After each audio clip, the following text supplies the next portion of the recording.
The stage is set here in Beijing, and we are just days away from the start of the 2022 Winter Olympics.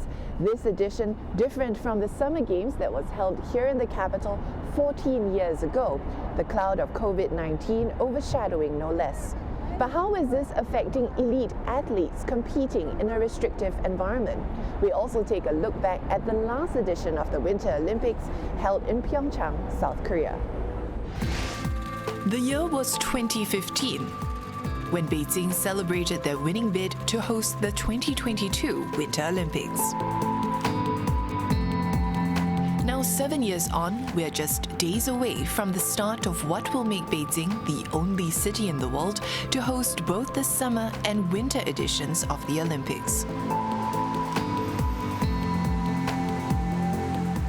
Dubbed China's coming out party, the 2008 Summer Games is still vividly remembered by many in China, including 78-year-old Mr. Liu. The retiree lives just a stone's throw away from the Beijing National Stadium, better known as the Bird's Nest. The striking venue a backdrop for the extravagant opening ceremony 14 years ago. 我就跟我们这个老邻居在外边看一看，反正这有生以来的心情比较的激动，看着很热闹，比国庆还热闹呢。 But while the memories remain clear, so are the mixed views Mr. Liu has over the legacy of the 2008 Games. 振了我们的国威，但是呢，另一方面投资太大。 The Summer Olympics cost Beijing a whopping $42 billion, the price of a major facelift for the capital, spent on roads, railways and airports. The Bird's Nest, just one of several megastructures built in the lead-up to the big event. 2008, the Olympic game was a successful event because China was able to display the dramatic economic development and to advertise its industrial might to the world. China today has a desire to improve its images from the world factories to the world superpowers. The price tag this time is a relatively smaller but still sizable $3.9 billion, most of it poured into infrastructure development for the Winter Games. Something I was curious to see for myself, especially in Zhangjiakou. The fourth-tier city is located in Hebei province, which neighbors Beijing. It's the co-host city for the Winter Olympics, with events like ski jumping and cross-country skiing taking place in newly built venues in the Chongli district.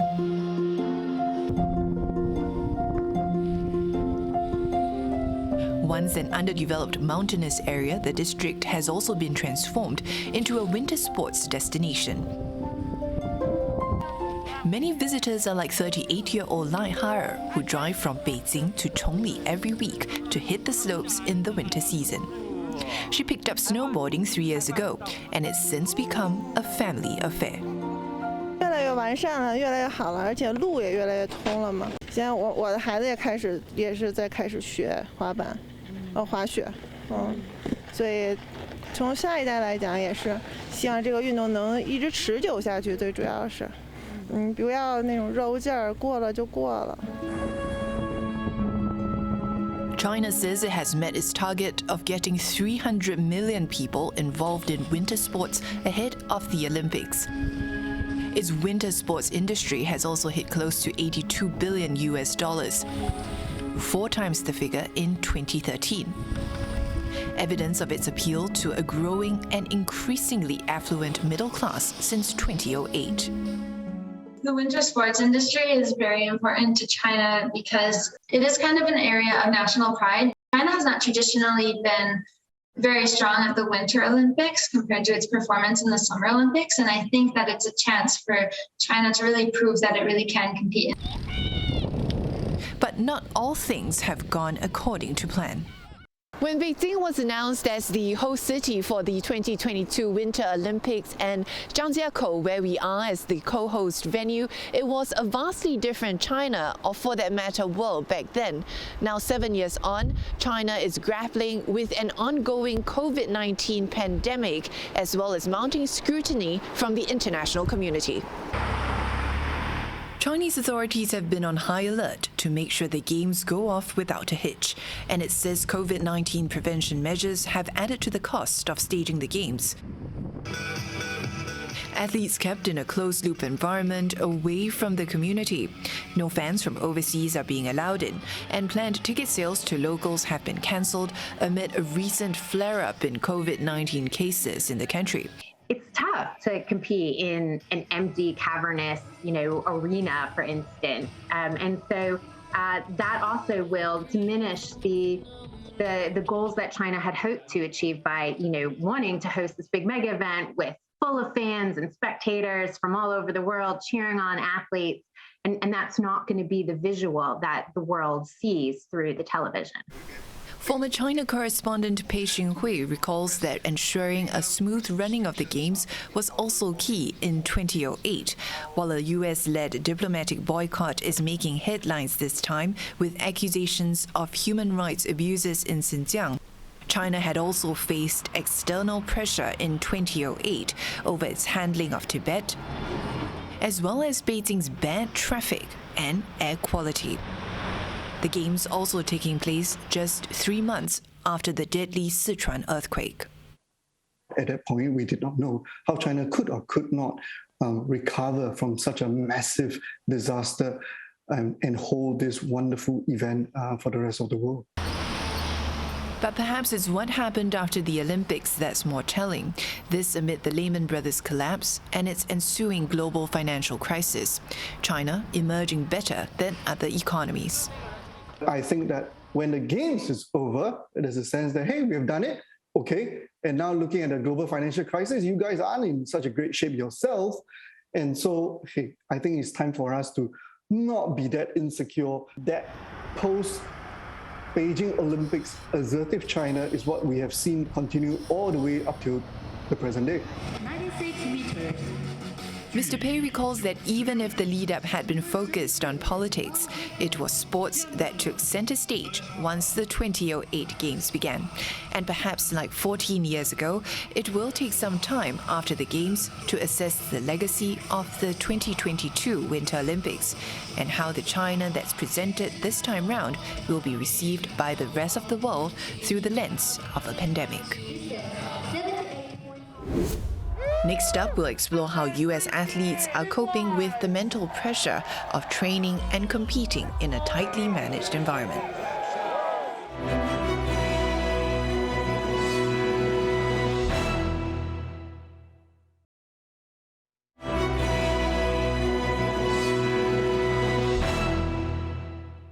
As global excitement grows for the Winter Olympic Games in Beijing, athletes are having to contend with dual pressures, COVID and competing.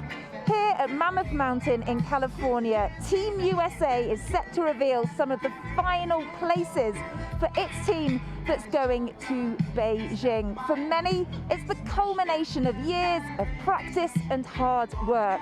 So they're not going to let a pandemic or China's strict rules stand in their way. David Wise is flying high. He's just secured a spot at his third Olympic Games on the US's free ski team. The discipline involves death-defying tricks, jumps, and skiing halfpipes. Making his third Olympic appearance. Make some noise for David Wise! Team USA free ski! It's just such a sense of relief right now because it was a fight. Competition at this level is as tough as it gets, physically and mentally. The mental stress for elite athletes has been brought into sharp focus recently. During last year's Summer Olympics, the world's best gymnast, Simone Biles, stunned fans when she pulled out of the competition to protect her mental health. I'd stand behind Simone and what she did in the Olympics. I think that she was taking care of herself in the long term, not the short term. At 31 years old, David Wise is already a two-time Olympic gold medalist and seasoned competitor. He says that perspective keeps him grounded and also allows him to mentor the younger members of the team. He takes this role seriously and has even set up a scheme to help other athletes. We're amazingly fortunate. We have sports psychologists at our disposal. We have, counselors, all kinds of, we have a lot of resources. I wouldn't say that it's very common for people to use those resources as much as I think they should. I have a mentorship program that I started called Mental Giants, and I have a handful of athletes that I essentially fill the role of what a sports psychologist would do, but a lot of people don't want to talk to a sports psychologist, but they'll talk to me. I like that it matches my skis. 24-year-old Colby Stevenson, proudly wearing the new Team USA Olympic kit, is one of those who'll be there to help. This will be his first Olympic Games, much to the pride of his parents. Oh, yeah. We're excited. Oh, we're so excited. And we are very proud. In 2016, doctors said it was unlikely he would ever ski competitively again after a car accident left him close to death. But Colby's mother says that's only made him stronger, physically and mentally. His coach says US Ski and Snowboard offers plenty of professional mental health support for everyone on the team. We have an incredible support staff, from nutrition to sports science, to, high performance, filmers, doctors, medical, of course, mental health support. But what about preparation for the most unusual and restrictive Olympic Games in history? One of the challenges will be competing without any spectators. There won't be any crowds like this after China ended ticket sales for Olympic events. COVID safety for this competition is pretty rigorous. If you want to participate, whether you're an athlete or a journalist, you need to show proof of vaccination and a negative PCR test. But if you're a spectator, there are no such rules. And as you can see, there aren't many masks and there is no social distancing. It's going to be a very different story when these athletes get to Beijing. Beijing-based sports writer Mark Dreyer covered the 2008 Summer Games in the city. It was China's coming out party on the world stage. They put on a fantastic show. This is different, just because, the main story continues to be COVID-19. Pandemic restrictions, that is the top political priority here. And so having a few fans in the stands is not going to trump any possible restrictions. I think from a Western point of view, the restrictions are very tight. It's not just the stringent COVID rules which athletes may struggle with, but the limits put on their freedom of speech. Chinese officials have warned that athletes may face punishment for behaviour that violates Chinese laws. It's a stance which Beijing insisted falls in line with the International Olympic Committee's established rule against politicising the sporting event. Human rights advocates have also advised athletes against criticising China's human rights records for their own safety, while some governments are advising them to leave their personal mobile phones at home for fear of surveillance. But that's not a deterrent for athletes who are desperate to compete at the highest level. As long as we get an opportunity to compete, we'll do anything we possibly can, so we are not concerned at all. If it lets us get on the ice, then we'll do it. Caroline Green and Michael Parsons just missed out on a spot at the Olympics, but they're first reserves should anyone have to pull out. They say dealing with disappointment is part of the job, and they work on strengthening their mental health as much as their physical health. Like David Wise, they stand behind Simone Biles' decision to put that ahead of the public's expectation of her. Both of us have worked with sports psychologists, and it's really just, making sure that you have the strategies to deal with that pressure and, get through those grueling training days and just are in the right mindset to compete. We hold each other up, and not only just us two, but our whole coaching team, our colleagues that we skate with, our training mates. We definitely have a whole support system built for us. And it definitely helps. That moment when you're on the ice and you're waiting for the music to start and your mind might be racing, you have things to fall back on because you've practiced this every day for years. This is what Team USA says give them the mental confidence to go ahead to the Beijing Winter Olympics. It's training, training, and more training. The ambition and skill of these athletes is sky high. The hope is they've done enough to prepare their minds as well as their bodies to withstand the pressures to come.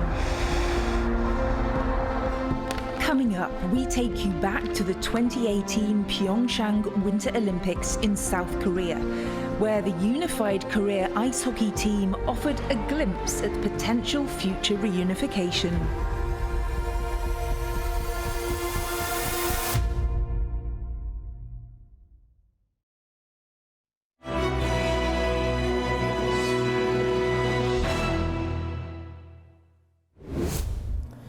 The 2018 Pyeongchang Olympics here in South Korea was often referred to as the Peace Games, as it provided a crucial platform of engagement between both sides. North Korea's participation at the Games broke the ice for subsequent inter-Korean summit meetings to take place. It even facilitated the first ever summit meeting between the United States and North Korea later in the year. So hopes were high that this engagement would continue through to the next Winter Olympics in Beijing. Training session on ice in full swing at the Kwangdong Hockey Center. The Suwon City women's ice hockey team was created after the 2018 Winter Olympics in Pyeongchang in honor of the unified Olympic ice hockey team then. Many here were part of that Olympic team, the one that comprised of players from both South and North Korea. 첫날 이제 북측 선수들 왔는데 이게 북측이랑 이제 남측이랑 언어가 비슷할 것 같지만 많이 틀려요. 하키 용어도 다 틀려서 그래서 그거를 일일이 다 번역해가지고 북측 선수들이랑 미팅해가지고 막 그 영어를 북측말로 번역해서 써서 막 그 에피소드도 서로 웃고 뭐 그랬던 그때 제일 기억나고. Given just a few weeks to train together, getting to know one another and bond wasn't easy. And so there was some distance felt at first, but not for too long. 처음에 서로를 딱 마주쳤을 때는 약간 내가 저 사람들과 친해질 수 있을까? 이런 걱정이 제일 많이 들더라고요. 그냥 똑같은 제 또래, 저보다 나이 많은 언니들 이런 느낌이었어요. Team Captain Han says, although players from South and North Korea did not share the same apartment buildings at the Olympic Village, they were still able to share personal stories and build memories. 그때 그 북한 선수 주장이 마침 그때 왔을 때 생일이어가지고 같이 생일 파티도 해주고 우리나라 생일 노래로도 해주고 또 북한 생일 노래는 어떤지 궁금해서 한번 해봐달라고 했더니 그래도 흔쾌히 해주더라고요. 근데 그 다른 것도 조금 되게 기억에 많이 남는 것 같아요. 저희는 보통 생일 축하합니다, 생일 축하합니다 이렇게 하는데 축하합니다 생일을 뭐 이런 좀 전혀 다른 멜로디였어요. 네. When it was all over, they had to bid farewell. 너무 슬펐어요. 왜냐면은 생각보다 빠르게 친해져서 한 달 동안 헤어짐이 있을 때 다시 볼 수 있는 사람들이면은 그래도 약간 아쉽지만 다시 못 볼 수도 있다는 생각이 드니까 많이 슬펐어요. That's the tragedy of a nation divided into North and South Korea. So when a hastily put together team of 35 players from both Koreas formed a unified team for the Winter Olympics, it stole the spotlight. The team finished last in the 8-team Olympic women ice hockey competition. But this was not just about winning, it was much more than that. They had hoped to be able to see the North Korean players again, perhaps at the Beijing Winter Olympics. But they didn't make the cut. And not just that, North Korea won't be taking part at all. 처음에는 아까 전자의 말씀대로 약간 스포츠의 정치가 개입이 안 되는 게 맞다고 생각했어요. 근데 우연치 않게 이제 어쩔 수 없이 단일팀 하게 됐는데 그렇게 좀 자연스럽지는 못하지만 그렇게 이제 하나가 됐을 때 그래도 국민의 반 이상 혹은 다수가 그런 거를 좀 아름답게 봤고 저희도 어떤 그런 뭐 의미를 갖고 한 팀이 됐기 때문에 조금 더 빨리 단일 팀이 됐으면 훨씬 더 좋았는데 너무 갑작스럽게 됐기 때문에. Choi Moon-soon, the governor of Gangwon Province, tells me it seems like a miracle then. Because less than 3 months before the Games, North Korea had fired a long-range intercontinental ballistic missile capable of reaching even the United States. Tensions were running high on the Korean peninsula. 안보리도 열리고 그래서 그때 이제 불과 이제 올림픽 2달 앞이었으니까 이제 올림픽을 연기하거나 취소해야 된다. 이제 그러다가 이제 극적으로 북한이 참가하게 되면서 가장 성공적인 올림픽 이렇게. From the very start, the two Koreas showed a unified front. And throughout the 17 days of competition, the North Koreans remained in the spotlight. Governor Choi says holding the Olympics in Gangwon Province has brought a new meaning to this place. 그러니까 여기가 이제 전쟁터였었고 한국 전쟁이 끝나고 휴전된 이후에도 무장 공비가 침투하면 2주 넘어왔습니다. 이제 적대감이 가장 큰 땅이었었는데 평창 동계올림픽이 열리면서 그게 이제 바뀌었죠. 평화의 땅으로 바뀌게 됐습니다. 한국 전쟁 이후에 처음 있는 일이고 올림픽이 끝나고 나서 남북 공동회담이 3번 열렸습니다. The candlelight has gone out, together with the hopes that the next Winter Olympics in Beijing would again bring the two Koreas together. However, there are plenty of positives out of the Pyeongchang Olympics. It opened a new training opportunities for these athletes from countries with no snow or winter sports. Here, athletes from Vietnam, Malaysia, Thailand, and Cambodia are being trained by South Korean coaches for future Winter Games. The initial plan was made in 2018, right after the Games finished. And it was made because we made a promise in 2011 when we bid for the Pyeongchang Olympic Games. We promised to create a new horizons in winter sports in Asia. They hope one day they will be able to represent their countries in future Winter Olympics. My goal now is to be a good athlete first, know everything, learn about experience from another people or from another coaches, to sliding good first. And they aren't the only ones looking forward to future international events. These hockey players, Governor Choi Moon-soon, and many others in South Korea will be looking forward to the days when athletes will once again march as one team under one unified flag. Perhaps at the 2024 Winter Youth Olympic Games back here in Pyeongchang, where it all began.